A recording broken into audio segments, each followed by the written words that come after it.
प्रत्यक्षात पांडुरंग आलेला आहे.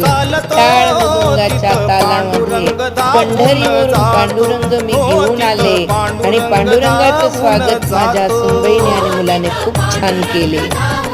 खूप खूप धन्यवाद मुलांनो. खूप खूप खूप तुम्हाला आशीर्वाद. पांडुरंगाची सेवा केली तर तुम्हाला आयुष्यात काहीच कमी पडणार नाही.